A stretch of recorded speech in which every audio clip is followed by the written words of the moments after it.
Libro 10. Por cierto, que entre todos los motivos que me obligan a creer que el plan de nuestro Estado es tan perfecto cuanto es posible, lo tocante a la poesía no es el que menos me llama la atención. ¿Qué es ello? El no admitir aquella parte de la poesía que es puramente imitativa, ahora que hemos fijado con toda claridad la distinción que existe entre las especies del alma, este reglamento me parece más que nunca de una incontestable necesidad. ¿Qué quieres decir?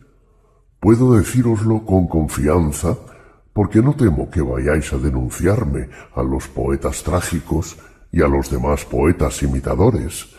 Nada es más capaz de corromper el espíritu de los que lo escuchan que este género de poesía, cuando aquellos no están provistos del antídoto conveniente que consiste en saber apreciar este género tal cual es.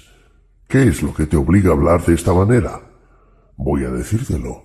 Si bien mi lengua se ve contenida por cierto cariño y cierto respeto que desde niño he tenido a Homero, porque éste es sin duda el maestro y el jefe de todos estos bellos poetas trágicos. Pero como los miramientos debidos a un hombre son siempre menores que los que deben tenerse a la verdad, es preciso que yo hable. Muy bien, escucha pues, más bien respóndeme, me interroga. ¿Puedes decirme lo que es la imitación en general? Por mi parte, te confieso que tengo dificultad en comprender qué ha de ser. ¿Y crees que pueda yo comprenderla mejor que tú? No tendría nada de extraño. Muchas veces los de vista débil perciben los objetos antes que los que la tienen muy penetrante. Así es, pero jamás me atreveré a decir en tu presencia mi opinión sobre ninguna materia. Tú verás, por tanto. ¿Quieres que procedamos en nuestra indagación según nuestro método ordinario? Tenemos costumbre de abrazar bajo una idea general cada multitud de seres, comprendidos todos bajo un mismo nombre. ¿Entiendes? Sí, entiendo. Tomemos de esas multitudes de seres la que tú quieras. Por ejemplo, hay una multitud de camas y de mesas. ¿Cómo no? Pero estas dos especies de muebles están comprendidas, la una bajo la idea de cama y la otra bajo la idea de mesa. También tenemos costumbre de decir que el artesano que fabrica una u otra de estas clases de muebles hace la cama o la mesa de que nos servimos conformándose a la idea que de ellas tiene, porque no es la idea misma la que el artesano fabrica, pues ¿cómo podría hacerlo? De ningún modo. Mira ahora qué nombre conviene dar al artesano que te voy a decir. ¿A cuál? Al que hace él solo todo lo que los demás obreros hacen separadamente. En verdad me hablas de un hombre admirable y extraordinario. Aguarda que aún te ha de causar mayor admiración. Este mismo obrero no solo tiene el talento de hacer todos los muebles, sino que hace también las obras de la naturaleza, todos los seres vivos, y en fin, hasta se hace a sí mismo. Y no para aquí, porque hace la tierra, el cielo, los dioses, todo lo que hay en el cielo y bajo la tierra en el Hades. Hablas de un artista verdaderamente admirable. ¿Dudas de lo que yo digo? Pero respóndeme, ¿crees que no existe absolutamente un obrero semejante? ¿O crees solo que el hacedor de todo esto puede existir en cierto sentido y en otro sentido no? ¿No ves que tú mismo podrías hacer todas estas cosas de cierta manera? Dime de qué manera. No es cosa difícil. Se ejecuta frecuentemente y en muy poco tiempo. ¿Quieres hacer la prueba en el acto? Coge un espejo, dirígelo a todas partes, y en el momento haráse el sol y todos los astros del cielo, la tierra, a ti mismo, los demás animales, los utensilios, las plantas y todo lo que antes mencionamos. Sí, haré todo lo que dices en apariencia, pero nada de eso existirá ni tendrá realidad. Muy bien, comprendes perfectamente mi pensamiento. El pintor es un operario de esta especie. ¿No es así? Sí, cómo no. Me dirás quizá que no tiene realidad nada de lo que hace. Sin embargo, el pintor hace también una cama en cierta manera. ¿No es así? Sí, pero es una cama aparente. ¿Y el fabricante de camas qué hace? ¿No acabas de decir que no hace la idea misma que dijimos que era la esencia de la cama, sino una tal cama en particular? Eso he dicho. Luego, si no hace la esencia, no hace nada real, sino tan solo una cierta cosa que representa lo real, pero no lo es. Y si alguno sostuviese que la obra del fabricante de camas o de cualquier otro obrero tiene una existencia real, muy probablemente se engañaría. Por lo menos esa es la opinión de los versados en estas materias. Por lo mismo, no debemos extrañar que estas obras, comparadas con la verdad, valgan bien poco. No debemos extrañarlo. Partiendo pues de esas obras, ¿quieres que examinemos qué idea debe formarse del imitador de que hablábamos antes? Convengo en ello si lo crees oportuno. Hay 3 clases de camas. Una que está en la naturaleza y cuyo autor podemos, a mi parecer, decir que es Dios.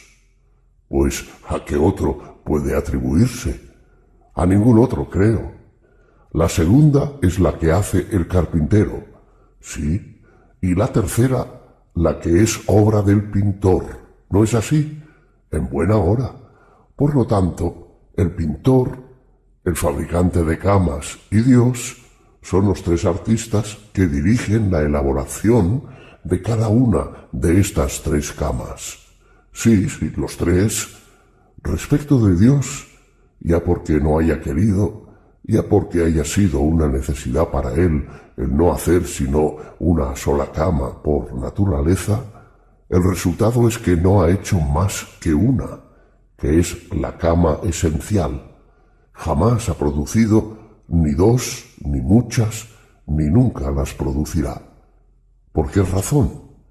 Porque si hiciese siquiera 2, aparecería una tercera, cuya idea sería común a las otras 2, y aquella sería la cama esencial, y no las otras 2. Es cierto. Sabiendo Dios esto, y queriendo ser verdaderamente autor, no de tal cama realmente existente, y no cualquier fabricante de camas, ha producido la cama que es una por naturaleza. Tal parece. Le daremos, pues, el título de productor de la naturaleza de ésta, u otro semejante. Ese título le pertenece en justicia, tanto más cuanto que la ha hecho por naturaleza, así como todas las demás cosas. ¿Y al carpintero cómo le llamaremos? ¿No es también artífice de camas? Sí. Respecto del pintor, ¿diremos también que es artífice y productor de lo mismo? No, de ninguna manera, pues que es con relación a la cama. Creo que el único nombre que razonablemente se le puede dar es el de imitador de la cosa respecto de la que los otros son artífices. Muy bien, llamas, por lo tanto, imitador al autor de una obra que se aleja de la naturaleza a 3 grados. Justamente, en la misma forma, el autor de tragedias, en calidad de imitador, será tercero en la sucesión del rey y de la verdad. Lo mismo sucede con todos los demás imitadores. Así parece, Puesto que estamos de acuerdo acerca de la idea que debe formarse del imitador, responde, te lo suplico, a la pregunta siguiente. ¿El pintor se propone como objeto de imitación lo que en la naturaleza es la esencia de cada cosa o lo que sale de las manos del artesano? La obra del artesano, tal como es o tal como parece, explícame este punto. ¿Qué quieres decir? Lo siguiente, una cama no es siempre la misma cama, ya se le mire directamente, ya de perfil, pero aunque sea la misma en sí, ¿no parece diferente? Otro tanto digo de las demás cosas. Sí, la apariencia puede ser diferente, aunque el objeto sea el mismo. Fíjate ahora en lo que voy a decir. ¿Qué es lo que se propone la pintura? ¿Es representar lo que es tal como es o lo que parece tal como parece? La pintura es la imitación de la apariencia o de la realidad. De la apariencia. El arte de imitar está por consiguiente muy distante de lo verdadero, y si ejecuta tantas cosas es porque no toma sino una pequeña parte de cada una. Y aún esta pequeña parte no es más que un fantasma. El pintor, por ejemplo, no representará un zapatero, un carpintero o cualquier otro artesano sin conocer nada de estos oficios. A pesar de esto, si es un excelente pintor, alucinará a los niños y al vulgo ignorante, mostrándoles de lejos el carpintero que haya pintado, de suerte que tomarán la imitación por la verdad. ¿Por qué no? Y así, mi querido amigo, cuando alguno venga a decirnos que ha encontrado un hombre que sabe todos los oficios y que reúne él solo, en grado eminente, todos los conocimientos repartidos entre demás hombres, es preciso responderle que se equivoca, que se ha dejado engañar por un charlatán, por un imitador, a quien ha creído un hombre hábil por no poder distinguir la verdadera ciencia, la ignorancia y la imitación. Es muy cierto. Nos falta ahora examinar la tragedia y a Homero, que es su guía. Como oímos decir todos los días a ciertas gentes que los poetas trágicos están muy versados en todas las artes, en todas las ciencias humanas que tienen por objeto el vicio y la virtud, y lo mismo en todo lo concerniente a los dioses, que es indispensable a un buen poeta conocer perfectamente los asuntos que trata si quiere componer bien, y que, de no ser así, es imposible que componga. Debemos nosotros averiguar si los que hablan de esta manera se han dejado engañar por esta clase de imitadores, si su error procede de que, al ver las producciones de estos poetas, han olvidado la observación de que están 3 grados distantes de la realidad y que sólo componen fácilmente para quien no conoce la verdad, pues sus obras, en último término, no son más que fantasmas que no tienen ninguna realidad. O, en otro caso, averiguar si hay algo de verdad en lo que estas personas dicen y si efectivamente los buenos poetas entienden las materias sobre que el común de los hombres estima que han escrito bien. Es lo que debemos examinar cuidadosamente. ¿Crees que si alguno fuese igualmente capaz de hacer la representación de una cosa y la cosa misma representada, preferiría consagrar su talento y su vida a no hacer más que vanas imágenes, como si no pudiera emplear el tiempo en otra cosa mejor? No lo creo, porque si estuviera realmente versado en el conocimiento de lo que imita, creo que querría más dedicarse a producir por sí que no imitar lo que hacen los otros, que haría un esfuerzo en distinguirse, dejando para la posteridad, como otros tantos monumentos, numerosos trabajos y preciosas obras. En una palabra, que preferiría merecer elogios de los demás a tener que tributarlos él a estos.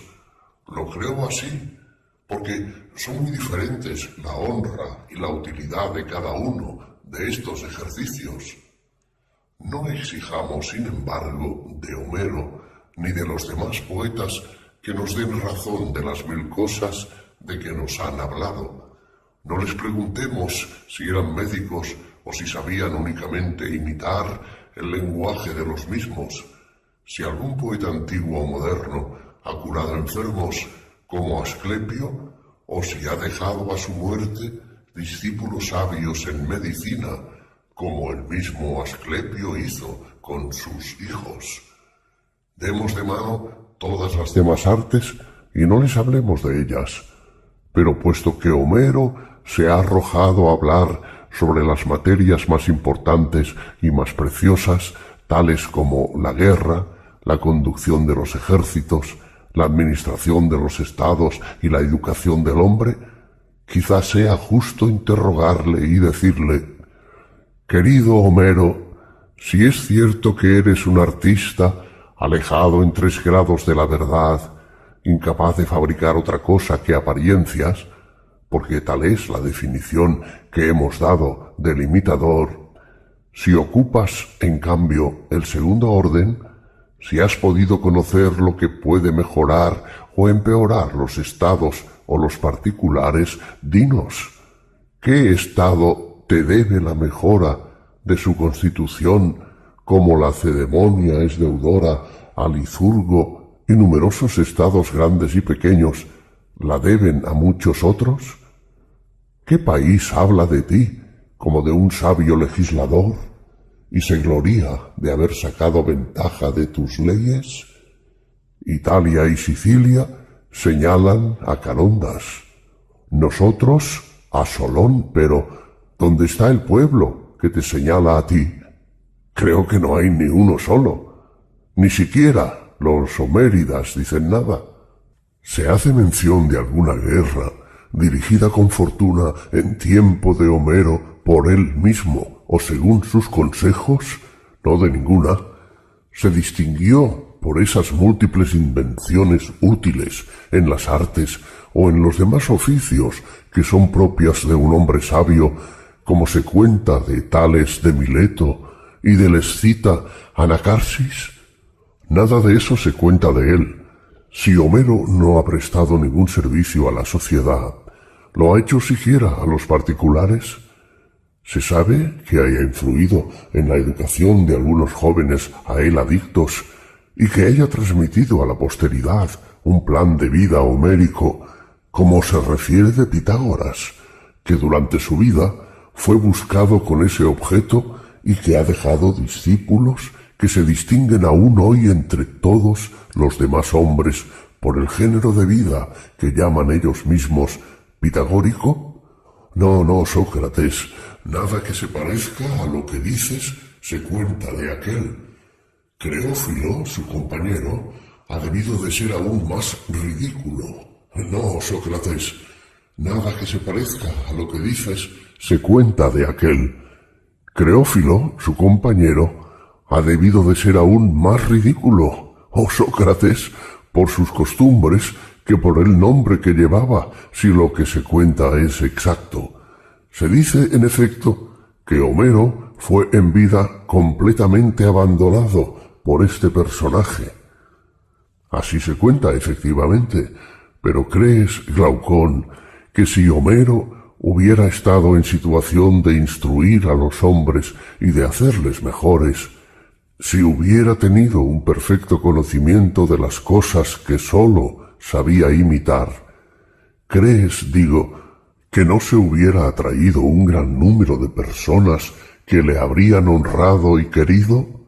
¿Qué? Protágoras, de Abdera, Pródico, de Ceos y tantos otros tuvieron toda la influencia necesaria sobre el espíritu de sus contemporáneos para convencerles en conversaciones particulares de que jamás serían capaces de gobernar su patria ni su familia, si no se hacían sus discípulos. Son queridos y respetados por su saber hasta el punto de marchar, por decirlo así, en triunfo por los puntos por donde pasan. En cambio, los que vivían en tiempo de Homero y Hesíodo habrían permitido a estos poetas andar solos de ciudad en ciudad, recitando sus versos, si hubieran podido sacar de ellos saludables lecciones de virtud. ¿No se habrían sentido atraídos hacia ellos más que hacia todo el oro del mundo? ¿No hubieran hecho los mayores esfuerzos por retenerlos cerca de sí y, caso de no conseguirlo, no les habrían seguido a todas partes hasta haber logrado una educación conveniente? Lo que dice Sócrates me parece completamente cierto.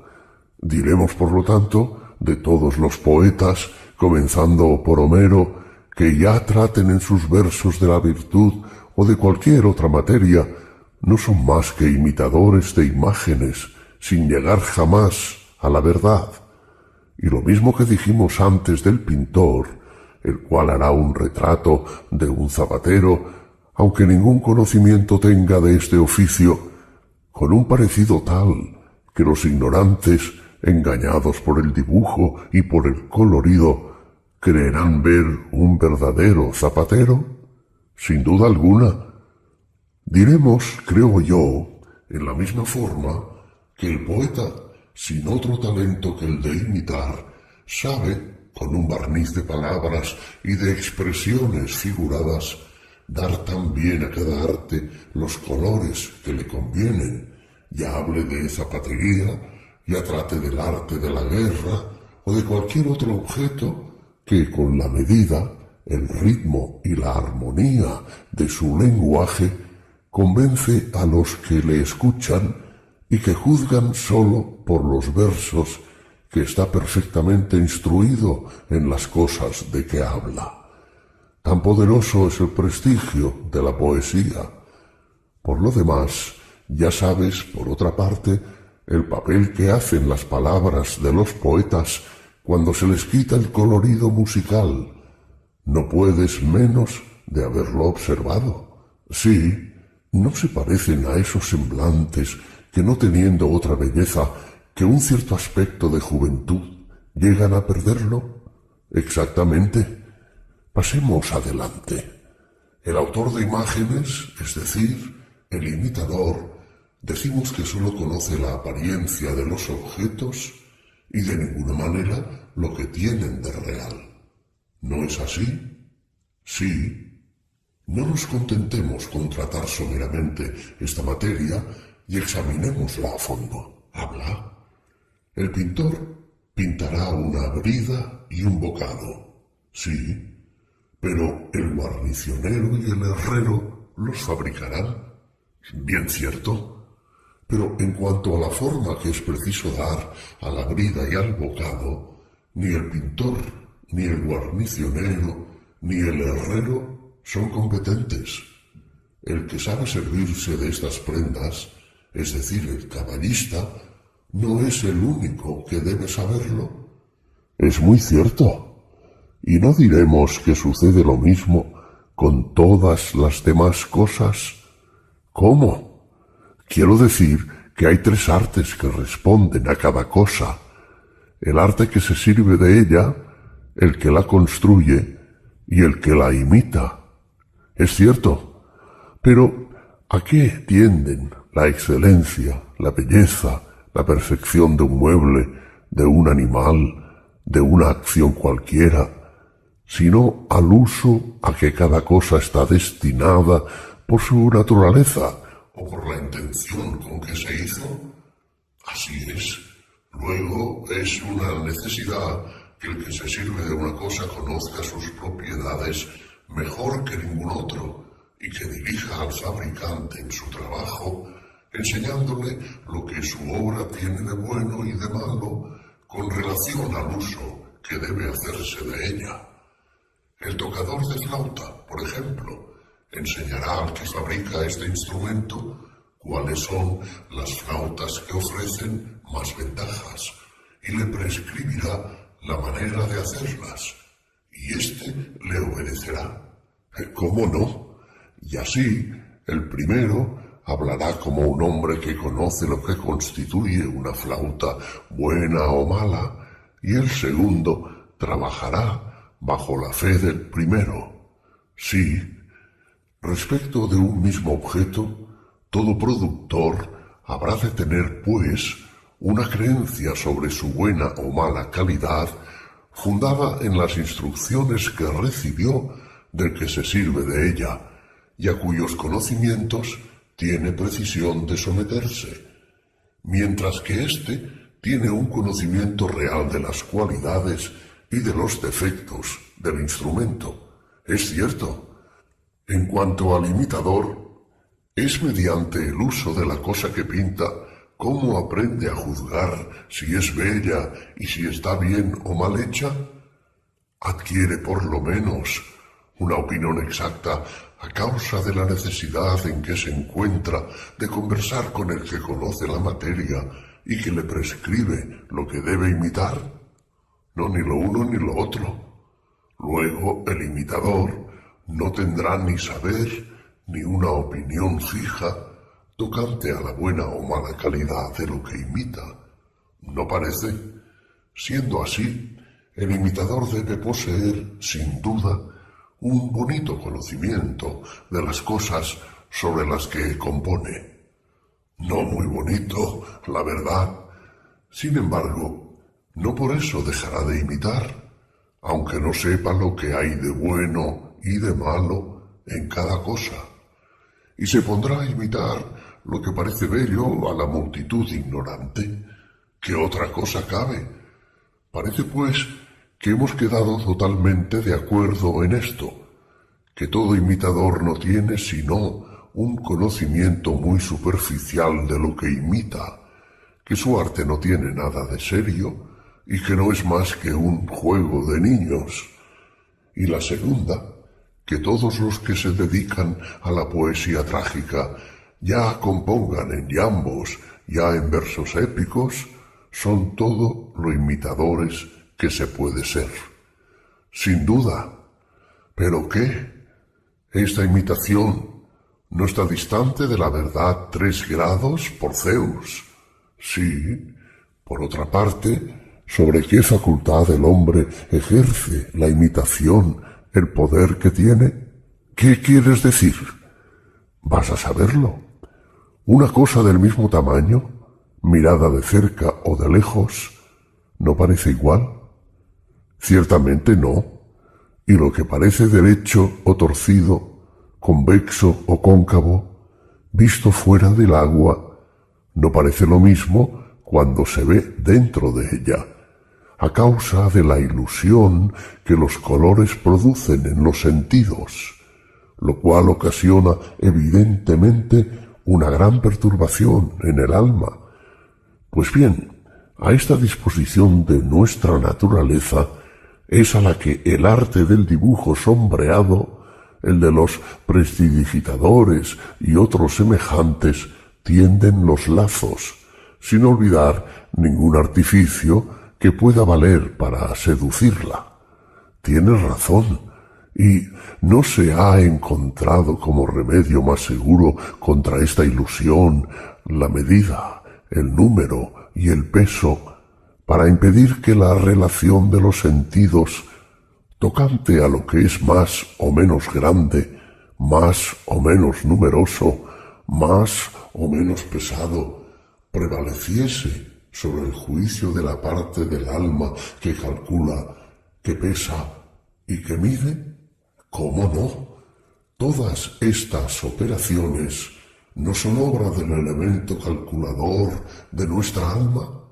Suyas son, pero cuando ese elemento ha medido bien una cosa y ha reconocido que es más grande, más pequeña o igual, se dan entonces en nosotros 2 apariencias opuestas relativas a las mismas cosas. Sí, y no hemos dicho que era imposible que la misma facultad se le mostrasen al mismo tiempo y sobre la misma cosa dos cosas opuestas? Sí, y hemos tenido razón para decirlo. Por consiguiente, lo que juzga en nosotros sin consideración a la medida no es lo mismo que lo que juzga conforme a la medida. No, en modo alguno. Pero la facultad que se atiende a la medida y al cálculo es la parte mejor del alma. ¿Cómo no?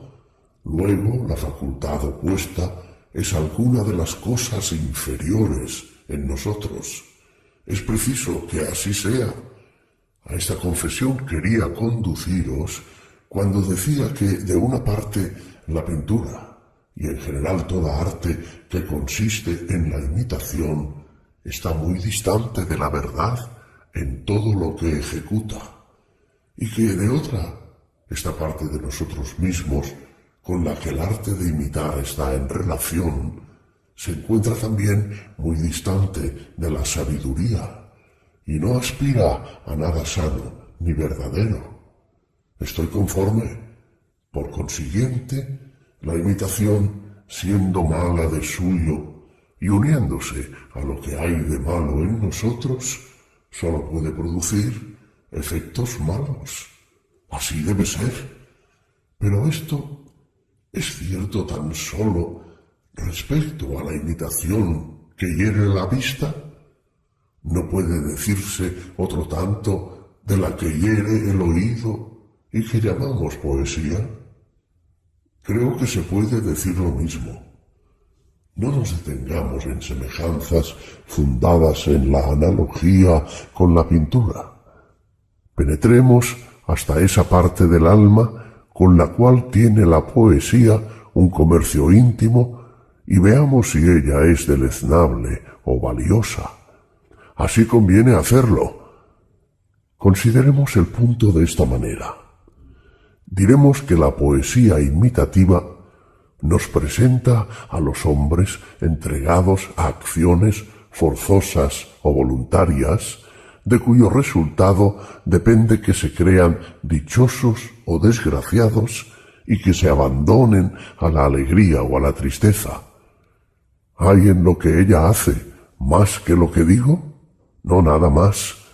Y bien, en todas estas situaciones, ¿el hombre está de acuerdo consigo mismo?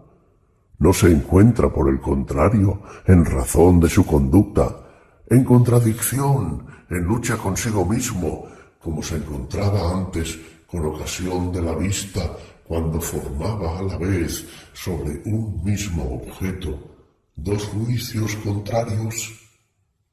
Pero recuerdo que es inútil disputar sobre este punto, porque convinimos en que nuestra alma estaba llena de una infinidad de contradicciones que reinan en ella al mismo tiempo.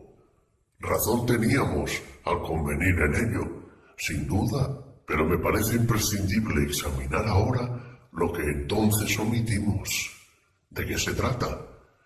Dijimos entonces que un hombre discreto, a quien hubiera sucedido alguna desgracia, como la pérdida de un hijo o de algún otro ser extremadamente querido, sufrirá esta pérdida con más resignación que cualquier otro. Seguramente, veamos ahora si será completamente insensible a esta pérdida o si, no pudiendo existir semejante insensibilidad, pondrá por lo menos límites a su dolor. A decir verdad, me parece que tomará este último partido. Dime ahora, ¿en qué momentos se hará más violencia para disimular su dolor? ¿Será cuando se encuentre en presencia de otros o cuando esté solo frente a sí mismo?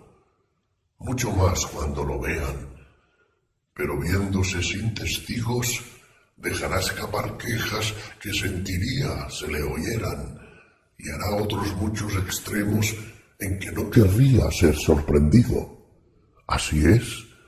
Lo que le ordena mantenerse firme es la ley y la razón. Por el contrario, lo que le obliga a abandonarse a él es la pasión, ¿no? Cierto. Pero cuando el hombre experimenta dos movimientos contrarios con relación al mismo objeto, es una prueba, decimos, de que hay en él dos partes opuestas. ¿Cómo no? Una que está pronta a obedecer a la ley en todo aquello que ella prescribe. ¿Cómo? Por ejemplo, la ley dice que es bueno mantenerse firme en las desgracias y no dejarse llevar de la desesperación. Y las razones que tiene son que se ignora si los accidentes son bienes o males, que nada se adelanta con afligirse, que los sucesos de la vida humana no merecen que tomemos por ellos un gran interés, y sobre todo, que la aflicción es un obstáculo para aquello que ha de ayudarnos en tales circunstancias. ¿A qué te refieres? A la reflexión sobre lo que acaba de suceder. Al reparar los efectos de la mala suerte, como se repara una mala jugada de dados, es decir, por los medios que la razón haya demostrado que son los mejores, y no obrar como los niños que cuando sufren una caída llevan la mano a la parte herida y pierden el tiempo en llorar, antes bien acostumbrar su alma a aplicar prontamente el remedio a la herida, levantarlo caído y enfermo y suprimir con la cura los plañidos. Es el mejor partido que podemos tomar cuando caen desgracias, y es la parte mejor de nosotros mismos la que sigue de grado a la razón. Eso es evidente. Y esta otra parte que nos recuerda sin cesar nuestras desgracias, que nos hace exhalar lamentos y que nunca se sacia, ¿temeremos decir que es una irracional, perezosa y cobarde? Sin duda lo diremos, porque nada se presta mejor a una imitación variada que el elemento irritable, mientras que un carácter sabio, tranquilo, siempre semejante a sí mismo, hay dificultad en imitarle, y la pintura que de él se hiciese no le llegaría a esa multitud confusa que se reúne de ordinario en los teatros, porque sería presentarle la imagen de una clase de sentimientos que le es completamente extraña. De acuerdo en todo. Por otra parte, es evidente que el genio del poeta imitador no le llama en manera alguna a representar esta parte del alma, y que, en su afán de agradar a la multitud, no le atrae esa sabiduría y más bien se inclina a expresar los caracteres apasionados cuya variedad hace que sea más fácil el representarnos. Es evidente. Luego tenemos justos motivos para condenarle y ponerle en la misma clase que el pintor. Tiene de común con él el componer sólo obras sin valor, si se las coteja con la verdad, y también se le parece en su relación estrecha con una parte del alma que no es la mejor, y por lo tanto tenemos fundados motivos para rehusarle la entrada en un estado que debe ser gobernado por leyes sabias, puesto que remueve y despierta la parte mala del alma y al fortificarla destruye el imperio de la razón, tal como sucedería en un estado en que a los más malos se les revistiese de toda la autoridad, traicionando al Estado y haciendo perecer a todos los ciudadanos de más valía. Esta es la imagen del desorden que el poeta imitador introduce en el gobierno interior de cada hombre, por la excesiva complacencia que tiene para con la parte irracional de nuestra alma, que no sabe distinguir lo que es más grande de lo que es más pequeño, que sobre un mismo objeto se forma ideas tan pronto demasiado grandes como demasiado pequeñas, que produce apariencias y que permanece siempre a una distancia infinita de la verdad. Es muy cierto, pero aún no hemos dicho nada del mayor mal que causa la poesía. ¿No es, en efecto, una cosa bien triste ver que es capaz de deshonrar a las personas discretas, a excepción de muy pocas? ¿Cómo no? ¿Cómo no si produce semejante efecto? Escucha y luego juzga. ¿Sabes que hasta los más razonables, cuando oímos recitar pasajes de Homero o de cualquier otro poeta trágico en que se representa a un héroe angustiado, deplorando su suerte en un largo discurso, prorrumpiendo en gritos y dándoles golpes de pecho, sabes, repito, que en aquel acto percibimos un vivo placer del que nos dejamos llevar insensiblemente y alabamos el talento del poeta que nos transporta con más fuerza a ese estado? Lo sé, y cómo no. Sin embargo, has podido observar que en nuestras propias desgracias presumimos de lo contrario, de mantenernos firmes y tranquilos, cual conviene a la condición del hombre, abandonando a las mujeres esas mismas lamentaciones que acabamos de aplaudir. Sí, lo he observado.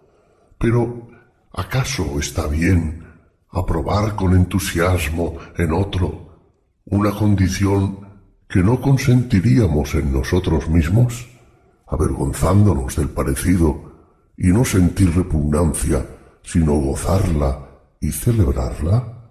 En verdad, no es razonable por Zeus, sobre todo si miramos la cosa como debe mirarse.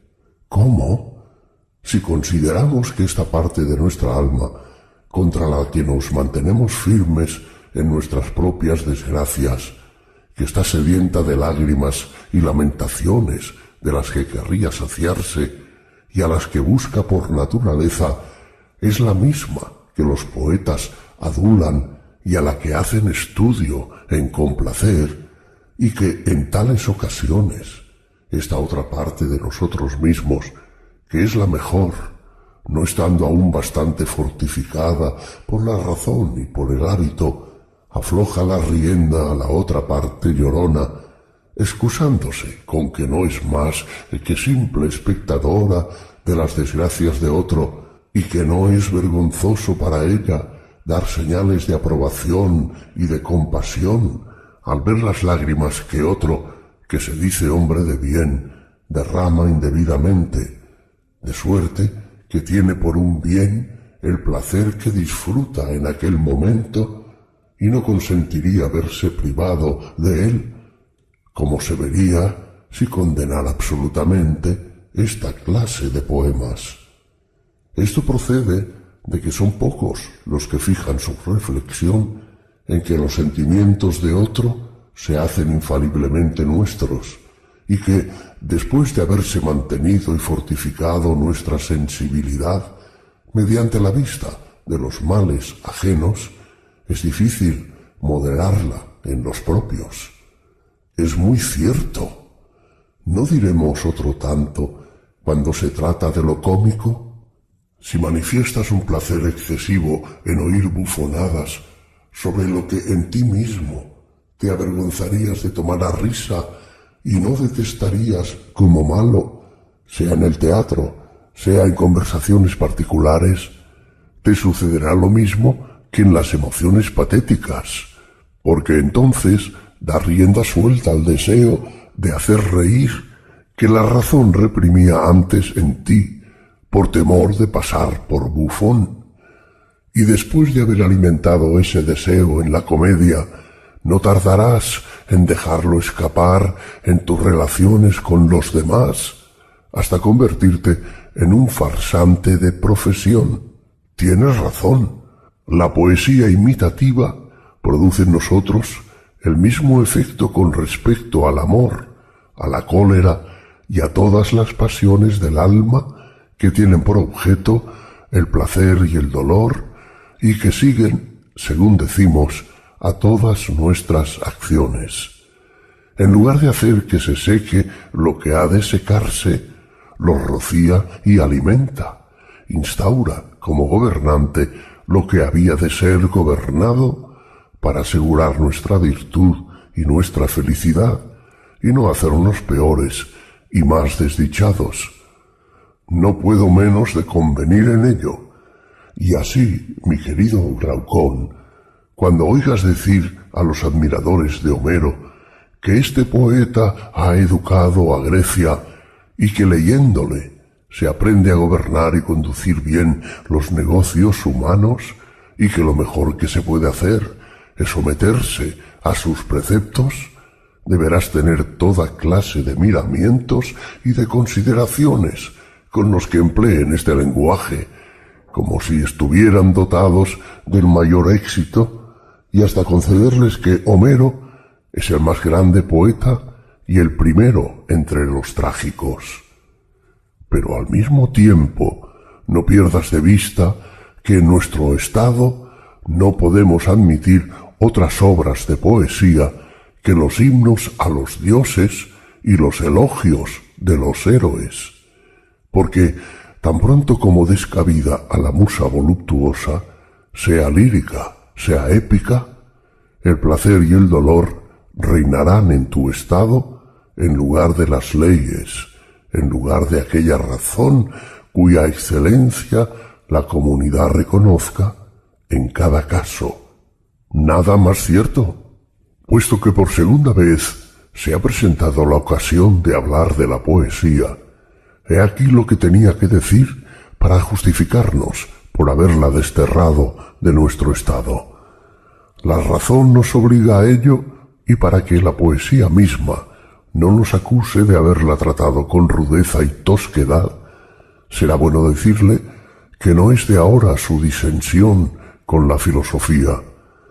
Sirvan de testigos las frases siguientes: aquella perra arisca que ladra contra su dueño, ese gran hombre que brilla en un círculo de dementes, la cuadrilla de sabios que quiere elevarse por encima de Zeus, estos hombres contemplativos, sutiles, cuyo ingenio aguza la pobreza, y otras 1000 que prueban lo antiguo de esta querella.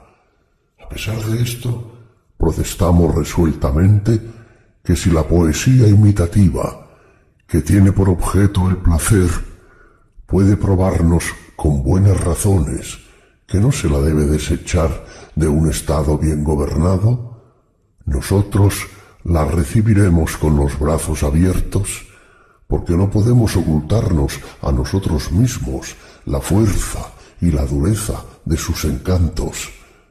Pero en ningún caso es permitido hacer traición a la verdad. En efecto, tú mismo, mi querido amigo, no eres uno de los apasionados por la poesía, sobre todo si se trata de la de Homero.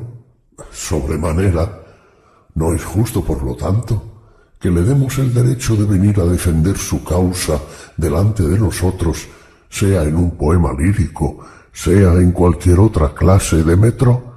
Sin duda, en cuanto a sus defensores oficiosos, esos que sin hacer versos son amantes de la poesía, les permitiremos que demuestren en prosa no sólo que es agradable, sino que también es útil a los regímenes políticos y a los particulares para el régimen de la vida. Los escucharemos con gusto y ganaremos en ello si se nos hace ver que une lo útil a lo agradable. ¿Cómo no habríamos de ganar? Pero si no consiguen probarnos esto, imitaremos la conducta de los enamorados, que se hacen violencia para libertarse de la pasión después que la han reconocido no provechosa, efecto del amor que hemos concebido por la poesía desde la infancia y que se nos ha inspirado en estas bellas repúblicas en que hemos recibido nuestra educación, Desearíamos que nos pudiera parecer muy buena y verdadera, pero mientras ella no tenga razones sólidas que alegar en su defensa, la escucharemos precaviéndonos contra sus encantos por las razones que acabo de exponer, y procuraremos no volver a caer en la pasión que por ella hemos sentido en nuestra juventud y de cuya influencia no se libra el común de los hombres. La escucharemos, pues, persuadidos de que no se debe mirar esta especie de poesía como una cosa seria, ni que se atenga a la verdad, que todo hombre que teme por el gobierno interior de su alma debe estar en guardia contra ella y escucharla con precaución, y, en fin, observar todo lo que hemos dicho de la poesía. Consiento en ello con todo mi corazón, porque mi querido Glaucón es un gran combate y más grande de lo que se piensa aquel en que se trata de ser honrado o malo. Ni la gloria, ni las riquezas, ni las dignidades, ni, en fin, la poesía merecen que despreciemos por ellas la justicia y las demás virtudes. No puedo menos de conformarme a ello, después de lo que hemos dicho, ni creo que se pueda pensar de otra manera. Sin embargo, aún no hemos hablado de las mayores recompensas ofrecidas a la virtud, de los premios que le esperan. Es preciso que sean de una magnitud infinita si superan a las que acabamos de exponer. ¿Puede llamarse grande lo que pasa en un pequeño espacio de tiempo? En efecto, el intervalo que separa nuestra infancia de la vejez es bien poco en comparación con la totalidad del tiempo. Puede decirse que no es nada. ¿Y qué? ¿Piensas que un ser inmortal debe limitar sus cuidados y sus miradas a un tiempo tan corto en vez de extenderlas a la eternidad? No lo creo. Pero, ¿a qué vienen estas observaciones? ¿No sientes que nuestra alma es inmortal y que no perece jamás? No, por Zeus, ¿y tú puedes asegurarlo? Sí, si no me engaño. Creo que tú podrías hacer otro tanto, porque no es un punto difícil. Para mí lo es, pero escucharía de ti el punto que crees tan fácil. Escucha, pues, habla sin más. ¿Hay algo a lo que llamas bien y mal? Sí. ¿Tienes de lo uno y de lo otro la misma idea que yo? ¿Qué idea? Que el mal es todo principio de corrupción y de disolución, y el bien todo principio de conservación y de mejoramiento. Eso creo. ¿Y qué? ¿No admites que tiene cada cosa su mal y su bien? La oftalmía, por ejemplo, es el mal de los ojos. La enfermedad, el mal de todo el cuerpo. El tizón es el mal del trigo. La podredumbre, el de la madera. El orín, el del hierro y el bronce. En una palabra, hay para cada cosa un mal y una enfermedad connaturales. ¿No admites esto conmigo? Sí, así es. Este mal no daña a la cosa a que afecta, no concluye por disolverla y destruirla totalmente. Sí, cómo no. Por consiguiente, cada cosa es destruida por su mal connatural y por el principio de corrupción que lleva en sí, de suerte que, si este mal no tiene fuerza para destruirla, no hay nada que sea capaz de hacerlo, porque el bien no puede producir este efecto respecto a ninguna cosa, como no puede producirlo lo que no es ni bien ni mal. ¿Cómo podría hacerlo? Luego, si encontramos en la naturaleza una cosa a la que un mal puede hacer miserable, pero no puede disolverla ni destruirla, desde este momento no podremos asegurar que esta cosa no puede perecer. Así parece. ¿Pero qué? ¿No hay algo que hace perversa al alma? Sí, ciertamente, los vicios de que hemos hecho mención, la injusticia, la intemperancia, la cobardía, la ignorancia. Entre estos vicios, ¿hay alguno que pueda alterarla y disolverla? Ten cuidado, no sea cosa que incurramos en error, imaginándonos que cuando el hombre injusto e insensato es sorprendido en su injusticia, su muerte sea efecto de ésta, que es el mal de su alma. He aquí de qué manera es preciso examinar este punto. ¿No es cierto que la enfermedad, que es el principio disolvente del cuerpo, lo mina poco a poco, lo destruye y lo reduce hasta el punto de perder la forma de cuerpo? ¿No lo es que todas las demás cosas de que hemos hablado tienen su mal propio, que las corrompe por la estancia que en ellas hace y las reduce al extremo de no ser? Sí, en la misma forma, pues, haciendo la aplicación de esto al alma, es preciso ver si la injusticia y los demás vicios, llegando a aposentarse y fijarse en ella, la corrompen, la arruinan hasta conducirla a la muerte, separándola del cuerpo. De ningún modo es así. Por otra parte, sería contra toda razón decir que un mal extraño destruye una sustancia que su propio mal no puede destruir. Sí, absurdo. En efecto, fija tu reflexión, mi querido Glaucón, en que ni aun respecto a los cuerpos creemos que su destrucción haya de ser el efecto inmediato de la mala calidad de los alimentos, ya por tener demasiado tiempo, ya por estar corrompidos o por cualquier otra razón. Si el alimento malo engendra en el cuerpo el mal que le es propio, lo que diremos será que, con ocasión del alimento, el cuerpo ha sido arruinado por la enfermedad, la cual es propiamente su mal. Y jamás sostendremos que los alimentos, que son de una naturaleza diferente de la del cuerpo, tengan por su mala calidad la virtud de destruirlo, y menos que este mal extraño no haga nacer en él el mal que le es propio. Muy exacto es lo que dices. Por la misma razón, a menos que la enfermedad del cuerpo no engendre la del alma, jamás podremos decir que el alma pueda perecer por un mal extraño sin la intervención del mal que le es propio, es decir, ésta por el mal de aquel. Nada más razonable.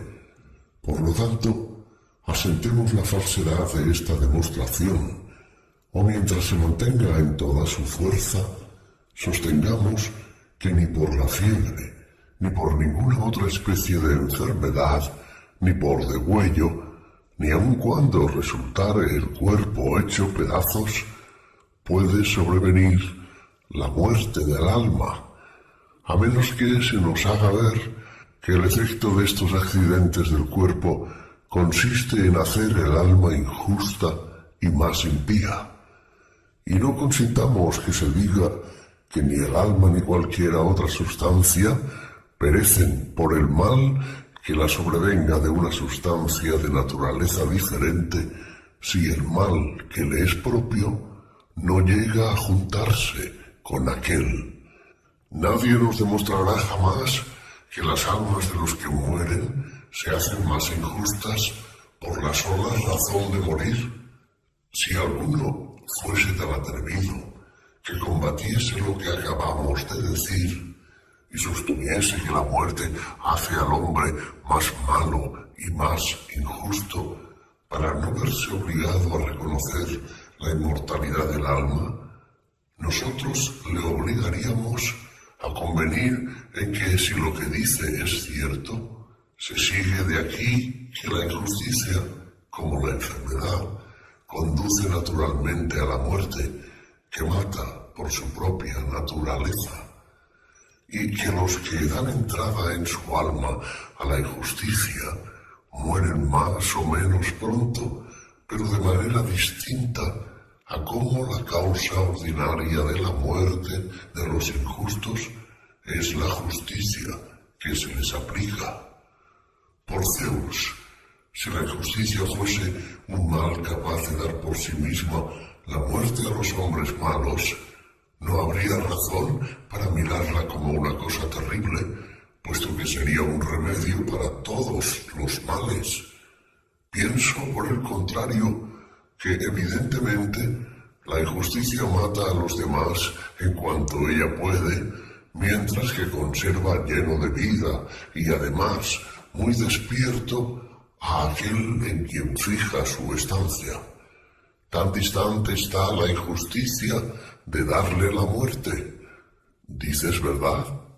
Porque si la corrupción del alma, si su propio mal no puede matarla y destruirla, ¿cómo un mal destinado por su naturaleza a la destrucción de otra sustancia podría hacer perecer al alma o cualquier otra cosa que no sea aquella sobre la que puede producir naturalmente este efecto? Difícilmente me parece, pero es evidente que una cosa que no puede perecer ni por su propio mal ni por un mal extraño debe necesariamente existir siempre, y que si existe siempre es inmortal, necesariamente. Sentemos por lo tanto esto como un principio incontestable. Ahora bien, si es así, es fácil de concebir que estas mismas almas deben de existir siempre, ya que no pueden ser menos, puesto que no perece ninguna, ni tampoco más, pues ya comprendes que si el número de los seres inmortales se hiciese más grande, estos nuevos seres se formarían de lo que fuese mortal y que entonces todas las cosas acabarían por ser inmortales. Dices verdad. No nos permite la razón creer eso, ni tampoco pensar que nuestra alma, considerada en el fondo mismo de su ser, sea de una naturaleza compuesta, llena de semejanza y diversidad consigo misma. ¿Qué quieres decir? Es difícil que lo que resulta de la reunión de muchas partes sea eterno, y con una composición que no es la más conveniente, como acaba de parecernos la del alma. En efecto, eso no es probable. Las razones que acabamos de alegar y muchas otras demuestran, por lo tanto, de una manera invencible la inmortalidad del alma. Mas para conocer su verdadera naturaleza no se la debe considerar, como lo estamos haciendo, en el estado de degradación a que la conduce en su unión con el cuerpo y todos los males que son resultado de esta unión, sino que debe contemplársela atentamente con el raciocinio, tal como es en sí misma, desprendida de todo lo que a ella es extraño. Entonces se verá que es infinitamente más bella, se conocerá con más claridad la naturaleza de la justicia, de la injusticia y de las demás cosas de que hemos hablado. Todo lo que hemos dicho del alma es verdadero con relación a su estado presente, pero así como los que viesen ahora a Glaucón el marino tendrían dificultad en reconocer su primera forma, porque las antiguas partes de su cuerpo han sido unas rotas, otras gastadas y totalmente desfiguradas por las olas, y se han formado otras nuevas de conchas, hierbas marinas y chinarros, de suerte que más bien parece un monstruo que un hombre tal como antes era. De igual modo, el alma se presenta a nosotros desfigurada por mil males. Por ello, mi querido Glaucón, es preciso mirar a otra parte. ¿A dónde? A su amor por el saber. Es preciso que fijemos nuestra reflexión en las cosas a que el alma se dirige, en los objetos con que quiere comunicarse, en el enlace íntimo que naturalmente tiene con todo lo que es divino, inmortal, imperecedero, y en lo que debe convertirse cuando, entregándose por entero a este sublime fin, se eleve mediante un noble esfuerzo desde el fondo de este mar en que está sumida y se desembarace de las conchas y guijarros que se pegan a ella a causa de la necesidad en que está de alimentarse con las cosas terrenas, costra térrea, rocosa y silvestre, que merece el aplauso de muchos, considerándola como un feliz banquete. Entonces es cuando verás claramente cuál es la naturaleza del alma, si es simple o compuesta. En una palabra, cuáles son su esencia y su manera de ser. En cuanto al presente, hemos explicado, a mi parecer, bastante bien, las pasiones y las inclinaciones a que está sujeta en este mundo. Muy bien, en esta indagación no hemos resuelto las dificultades propuestas y despojado la justicia de todo lo que es accesorio y puesto aparte los honores y las recompensas que vosotros le habéis atribuido bajo la fe de Homero y de Hesíodo. No hemos demostrado que la justicia es por sí misma el mayor bien del alma, considerada en su esencia, que ésta debe realizar lo que es justo, ya posea o no el anillo de Giges, y si se quiere, también el casco de Hades. Pura verdad dices. Así pues, parecerá mal, mi querido Glaucón, que ahora restituyamos a la justicia y a las otras virtudes, además de estas ventajas, que son propias de ellas, las recompensas que los hombres y los dioses han unido a las mismas, y que el hombre justo recibe durante la vida y después de la muerte. No, ciertamente. Ahora me devolveréis a su vez lo que os presté al principio de esta conversación. ¿Qué es ello?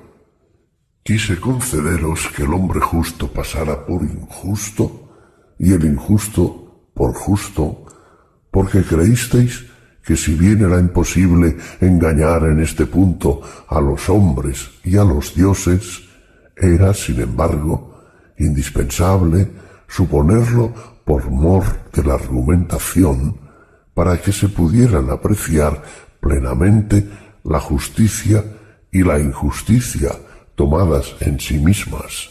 ¿No te acuerdas? Sería en mí grave falta el no acordarme. Por tanto, puesto que ahora ya están juzgados, pido nuevamente, en nombre de la justicia, que reconozcamos que ésta se nos muestra tal como corresponde a la buena fama de que goza entre dioses y hombres, para que así recoja al fin los trofeos que obtiene por su apariencia y que otorga a los que la poseen, puesto que ya se ha hecho evidente que concede las bondades procedentes de la realidad sin engaño para quienes de veras la abrazan. Pides algo que es muy razonable. Así me concedéis, en primer lugar, que el hombre virtuoso y el hombre malo son conocidos por los dioses tales como son. Te lo concedemos. Y que si no se ocultan, el uno es querido de los dioses y el otro aborrecido, como convinimos desde el principio. Así es. ¿No me concederás también que el hombre querido de los dioses sólo puede esperar de su parte bienes y que si algunas veces recibe males, es en expiación de las faltas de su vida pasada? Totalmente seguro. Es preciso reconocer, por lo tanto, respecto del hombre justo, ya se encuentre pobre o enfermo, o en cualquier otra situación que se considere como desgraciada, que sus pretendidos males se convertirán en ventaja suya durante su vida o después de su muerte, porque la providencia de los dioses necesariamente se fija en el que se esfuerza en hacerse justo y en llegar mediante la práctica de la virtud a la más perfecta semejanza que puede tener el hombre con la divinidad. Es de creer que un hombre de este carácter no será abandonado por su semejante. Del hombre injusto no debe pensarse lo contrario. Sin duda, y así, de parte de los dioses, estos serán los galardones que pertenecen al justo. Por lo menos esa es mi opinión, y de parte de los hombres no sucede lo mismo, puesto que es preciso decir la verdad. No sucede a los hombres redomados e injustos lo que a los atletas, que corren perfectamente a la ida, pero que no hacen lo mismo a la vuelta. Al pronto se lanzan con rapidez, pero al final de la carrera dan lugar a que se burlen de ellos cuando se los ve con las orejas caídas, retirarse precipitadamente sin ser coronados, mientras que los verdaderos corredores llegan al término, consiguen el premio y reciben la corona. Los justos no tienen de ordinario la misma suerte, quiero decir, que al término de cada una de sus empresas, de su carrera y de su vida, reciben de los hombres el tributo de gloria y de recompensa que les es debido. Tienes razón. Consentirás, pues, en que yo aplique a los justos lo que tú mismo has dicho de los injustos. En efecto, sostengo que los justos, cuando han alcanzado la edad madura, llegan a obtener en el estado en que viven todas las dignidades a que aspiran, que contraen uniones a su elección ellos y sus hijos. En una palabra, todo lo que tú has dicho de aquellos lo digo yo de estos. En cuanto a los injustos, sostengo que aun cuando de jóvenes hayan conseguido ocultar lo que son, en su mayor parte se descubren al fin de su carrera, que cuando llegan a la vejez ven caer sobre sí el ridículo y el oprobio, que son el juguete de los extranjeros y de sus conciudadanos, y para servirme de expresiones que considerabas demasiado fuertes respecto del justo, pero que son verdaderas respecto del perverso, digo que serán azotados y sometidos al tormento. En una palabra, imagínate que oyes de mi boca todos los géneros de suplicios de que tú hacías mención entonces. Veamos si quieres concederme que habrán de sufrir todo esto. Sí, tanto más cuanto que nada dices que no sea razonable. Tales son las ventajas, el salario y las recompensas que el justo recibe durante su vida de parte de los hombres y de los dioses, además de los bienes que le proporciona la práctica de la justicia. Estas ventajas son a la vez gloriosas y positivas, pero no son nada, ni por el número, ni por la magnitud, en comparación de lo reservado tras la muerte a cada uno de esos hombres. Necesitamos hacer mérito de ello para dar al justo y al malo lo que tienen derecho a esperar de nosotros en esta conversación. Pocas cosas hay que esté yo más deseoso de escuchar. Habla, pues. No es la historia de Alcino lo que voy a referir, sino la de un hombre de corazón, el armenio, originario de Panfilia.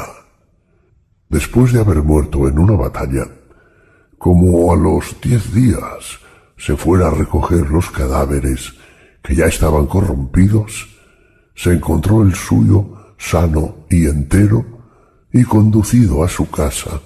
Cuando el 12º día estaba sobre la hoguera, volvió a la vida y refirió a los circunstantes lo que había visto en el otro mundo.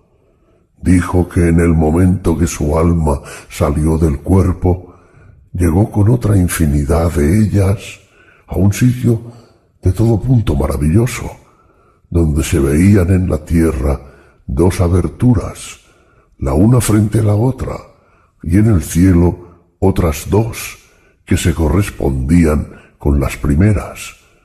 Entre estas 2 regiones estaban sentados jueces, y así que pronunciaban sus sentencias, mandaban a los justos tomar su camino por la derecha, por una de las aberturas del cielo, después de ponerles por delante un rótulo que contenía el juicio dado en su favor.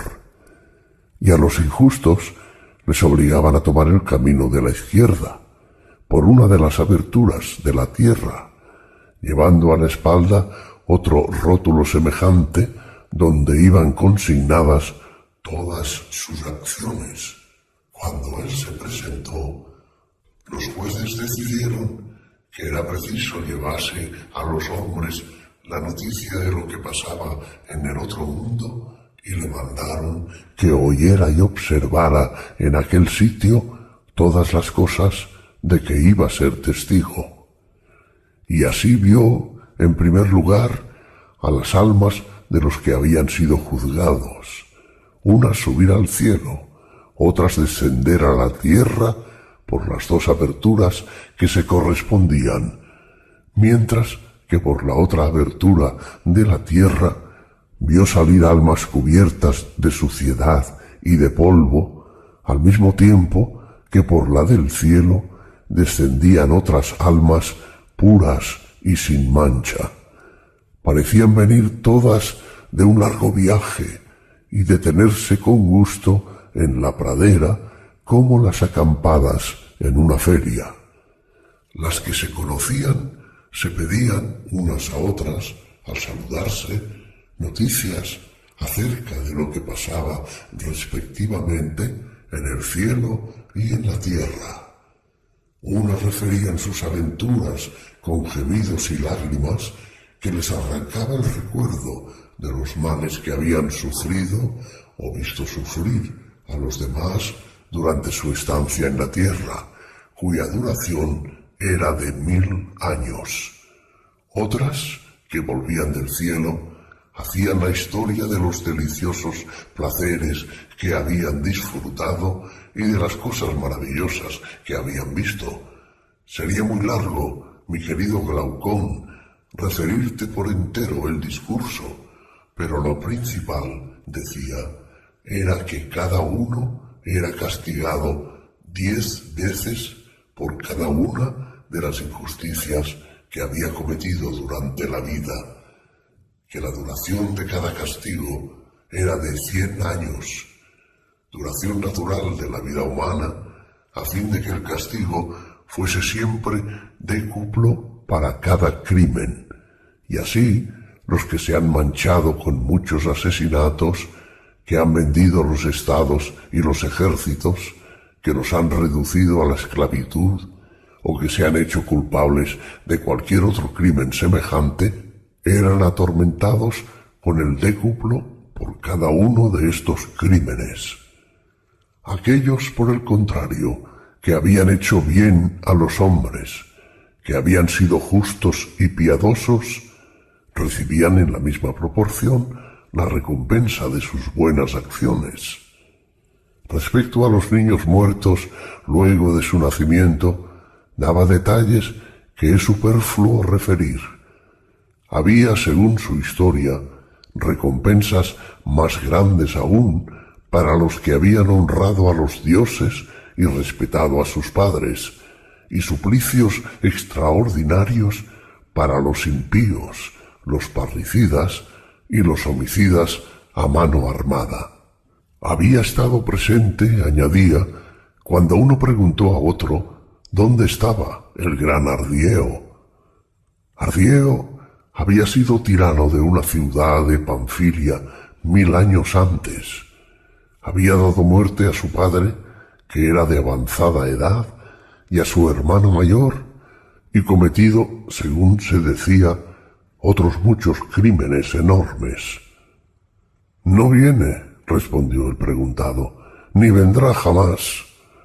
Todos fuimos testigos en esta ocasión del espectáculo más aterrador, cuando estábamos a punto de salir del abismo subterráneo, después de haber purgado nuestras culpas y sufrido nuestros castigos, vimos a Ardieo y a muchos más que eran en su mayor parte tiranos como él, y también vimos a algunos particulares que en su condición privada habían sido grandes criminales.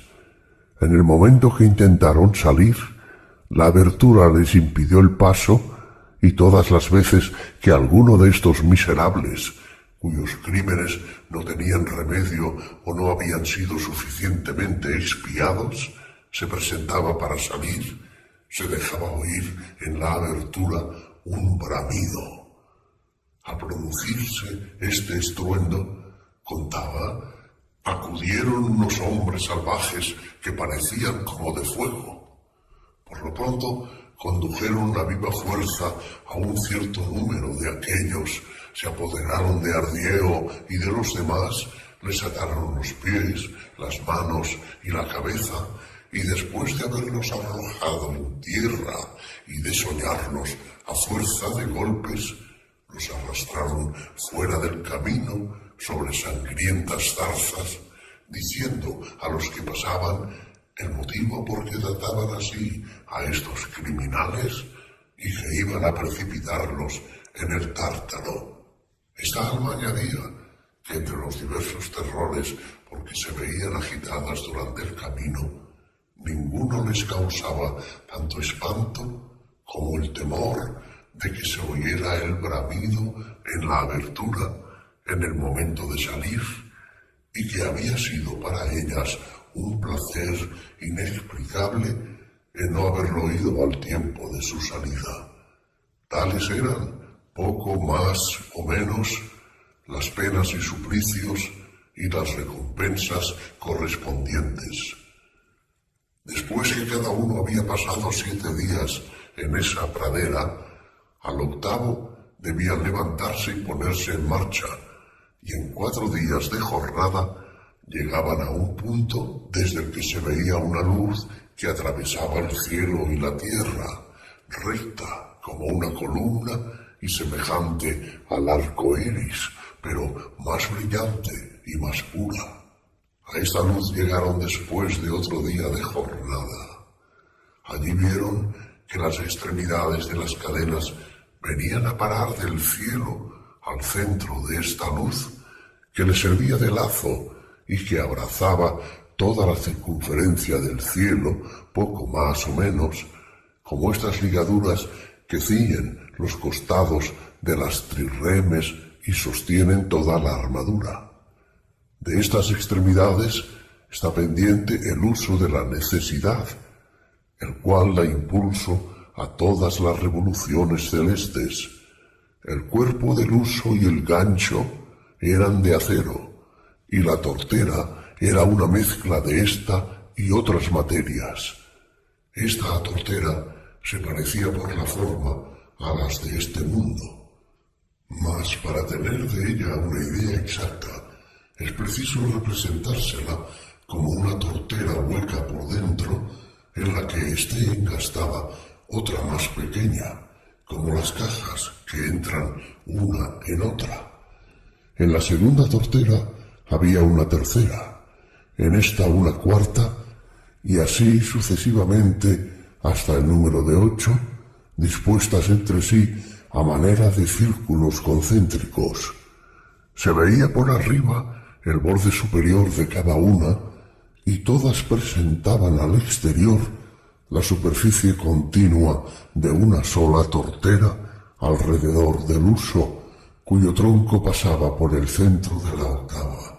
Los bordes circulares de la tortera primera y exterior eran los más anchos, después los de la sexta, los de la cuarta, los de la octava, los de la séptima, los de la quinta, los de la tercera y los de la segunda iban disminuyendo en anchura en este mismo orden. El círculo formado por los bordes de la tortera más grande era estrellado.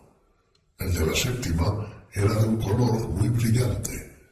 El de la octava tomaba de la séptima su color y su brillo. El color de los círculos segundo y quinto era casi el mismo y tiraba a amarillo. El tercero era el más blanco de todos. El cuarto era un poco encarnado. En fin, el sexto era segundo en blancura.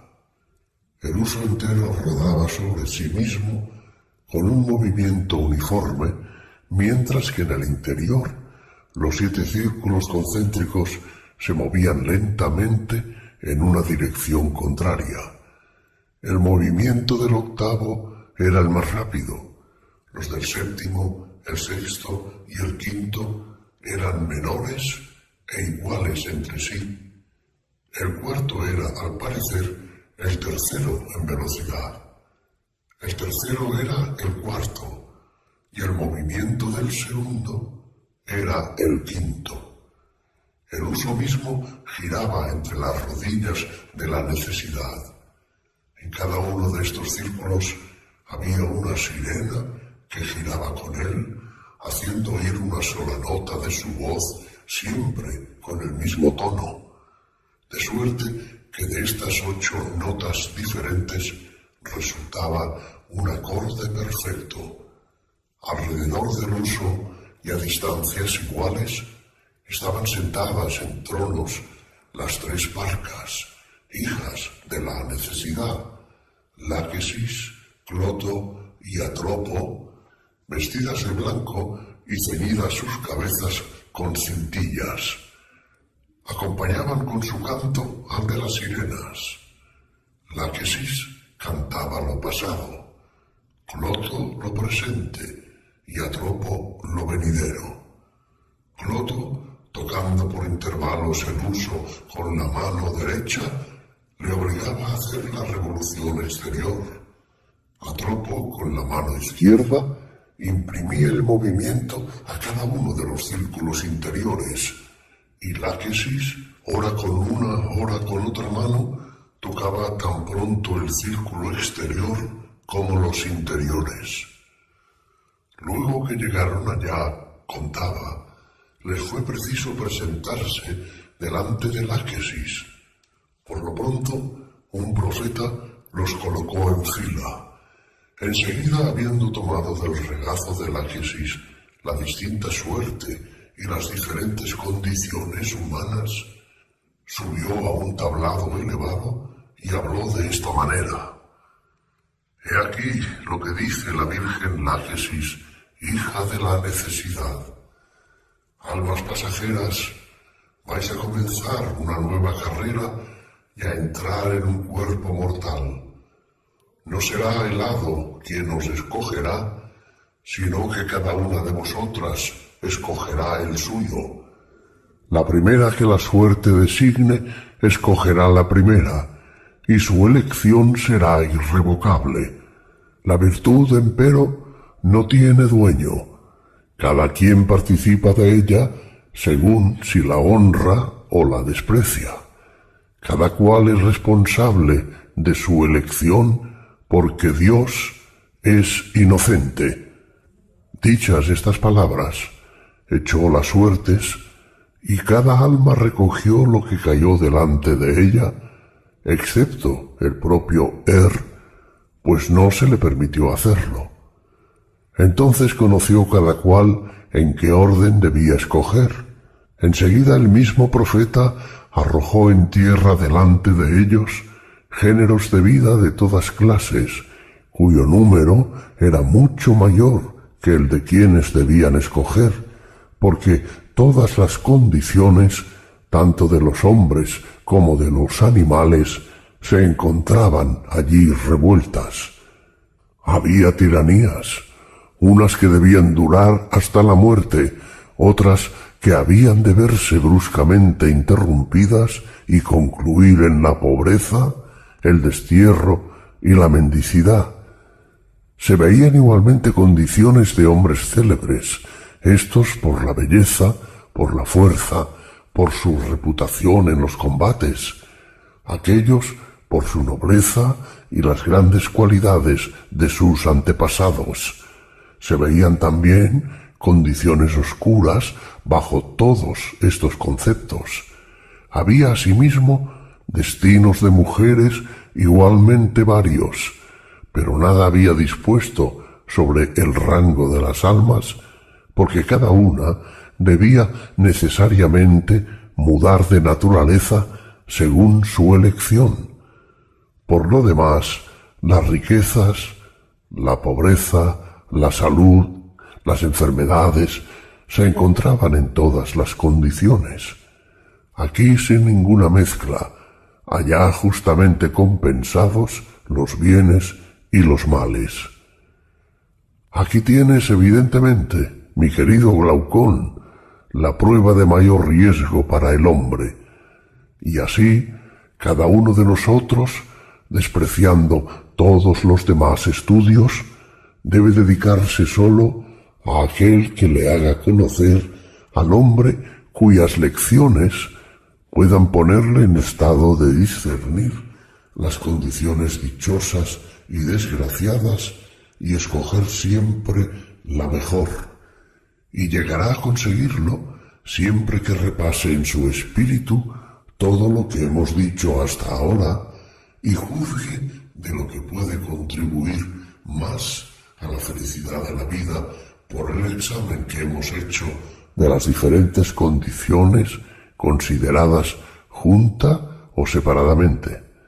Así es como aprenderá, por ejemplo, qué grado de belleza, mezclado con una cierta dosis de riqueza o de pobreza y una cierta disposición del alma, hace al hombre bien o mal, qué efecto deben producir el nacimiento ilustre y el nacimiento oscuro, la vida privada y las dignidades, la fuerza del cuerpo y la debilidad, la mayor o menor aptitud para las ciencias, en una palabra, las diferentes cualidades naturales o adquiridas, cotejadas las unas con las otras.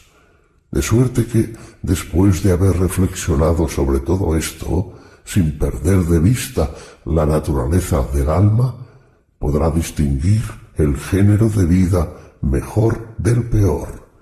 Llamará peor al que le conduzca a hacer su alma más injusta, y mejor al que la haga más justa sin tener en cuenta todo lo demás. Porque ya hemos visto que este es el mejor partido que puede tomarse, sea en esta vida, sea para la otra. Y al ir al Hades es preciso conservar firme como el acero esta opinión para no dejarse alucinar allí ni por las riquezas ni por los demás males de esta naturaleza, para no caer en tiranías o prácticas semejantes y cometer así un gran número de males sin remedio y sufrirlos aún mayores. Antes bien, debe uno saber fijarse para siempre en un estado intermedio, evitando igualmente los dos extremos en cuanto sea posible, así en la vida presente como en todas las demás por las que habrá de pasar. En esto consiste la felicidad del hombre. Además, según la relación del mensajero del más allá, el profeta había añadido: incluso aquel que escoja el último, con tal que lo haga con discernimiento y que después sea cuidadoso con su conducta, puede prometerse una vida dichosa y buena. Así pues, que ni el primero que haya de escoger se entregue a una excesiva confianza, ni el último desespere. Después que el profeta hubo hablado de esta manera, el primero a quien tocó la suerte se adelantó apresuradamente y sin más examen cogió la tiranía de más cuenta que encontró allí, arrastrado por su avidez y su imprudencia.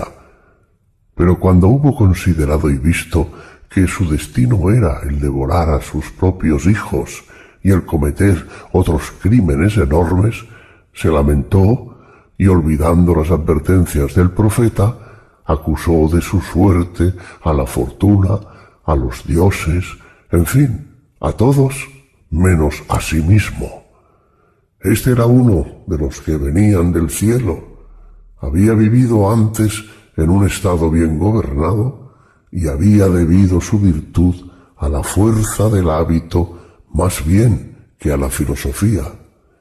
He aquí por qué los procedentes del cielo no eran los menos entre los que se engañaban en su elección por no tener experiencia de penalidades. Por el contrario, la mayor parte de los que habían permanecido en la región subterránea y que a la experiencia de sus propios sufrimientos unían el conocimiento de los males de otros, no escogían tan a la ligera.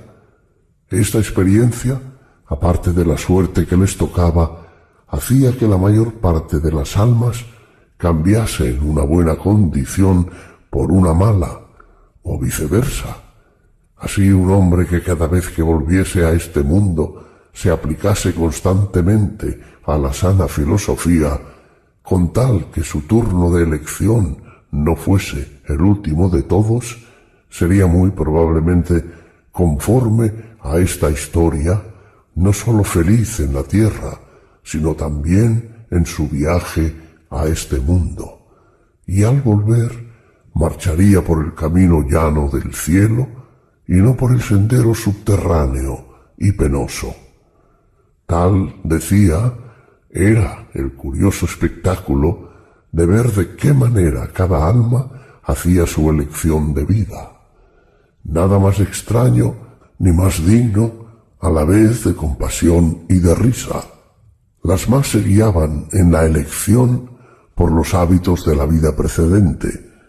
Dijo que había visto el alma de Orfeo escoger la condición de cisne en odio a las mujeres que le habían dado muerte en otro tiempo, no queriendo por ello nacer engendrado por ninguna de ellas, y el alma de Támiras escoger la condición de ruiseñor.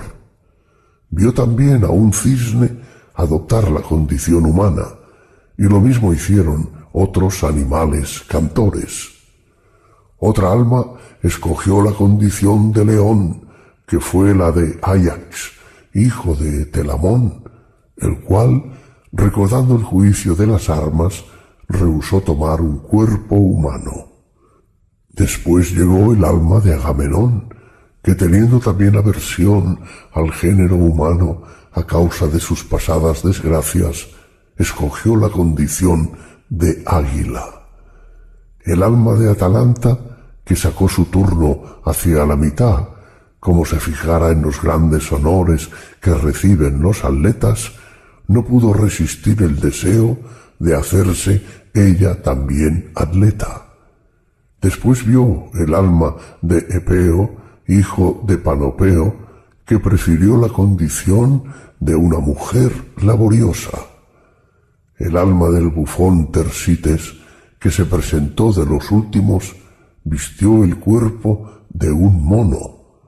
El alma de Ulises, que fue el último llamado por la suerte, vino también a escoger, pero recordando sus infortunios pasados y ya sin ambición, anduvo buscando por mucho rato hasta que al fin la descubrió en un rincón como despreciada la condición pacífica de un simple particular que todas las demás almas habían dejado, y exclamó al verla que, aun cuando hubiera sido la primera en escoger, no habría hecho nunca otra elección.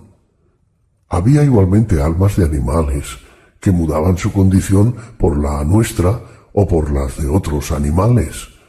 Los animales injustos se cambiaban en especies feroces, los justos en especies domesticadas, lo cual daba lugar a mezclas de toda clase. Después que todas las almas escogieron su género de vida, se aproximaron en el mismo orden que les había tocado a Láquesis, la cual dio a cada uno el hado que ella había preferido, para que le sirviese de guarda durante el curso de su vida mortal y le ayudase a cumplir su destino. Este hado la conducía primero a Cloto para que con su mano y una vuelta de uso confirmase el destino escogido. Después que el alma había tocado el uso, el genio la llevaba desde aquí al hilado de Atropo para hacer irrevocable lo dispuesto. Enseguida, no siendo ya posible volver atrás, se dirigía al trono de la necesidad por bajo del cual pasaba. En el momento que todos habían pasado, se encaminaban a la llanura del olvido, donde hacía un calor insoportable, porque en este llano no había plantas ni árboles. Llegada la tarde, pasaron enseguida la noche al pie del río de la despreocupación, cuya agua no puede ser contenida por ninguna vasija. Era preciso que cada uno bebiera de esta agua hasta cierta cantidad. Las que por imprudentes no se contienen y beben más allá de la medida prescrita, pierden absolutamente la memoria. Enseguida se entregaron todos al sueño, pero a medianoche se oyó un trueno acompañado de temblores de tierra y cada uno se elevaba acá y allá como estrellas errantes, marchando a los distintos puntos en que debían renacer. En cuanto a se le impidió beber el agua del río, pero sin embargo, sin saber por dónde ni cómo, su alma se había unido a su cuerpo, y al abrir sus ojos, de repente, en la madrugada, vio que estaba tendido sobre la pira. Esta fábula, mi querido Glaucón, se ha preservado así del olvido, y si le damos crédito, puede preservarnos a nosotros mismos, porque pasaremos con felicidad el río del olvido y mantendremos nuestra alma libre de toda mancha. Por lo tanto, si queréis creerme, convencidos de que nuestra alma es inmortal y capaz por su naturaleza de todos los bienes como de todos los males, marcharemos siempre por el camino que conduce a lo alto y nos consagraremos con todas nuestras fuerzas a la práctica de la justicia y de la sabiduría. Por este medio viviremos en paz con nosotros mismos y con los dioses, y después de haber alcanzado en la tierra el premio destinado a la virtud, a semejanza de los atletas victoriosos que son llevados en triunfo, seremos dichosos en este mundo y durante ese viaje de 1000 años cuya historia acabamos de referir.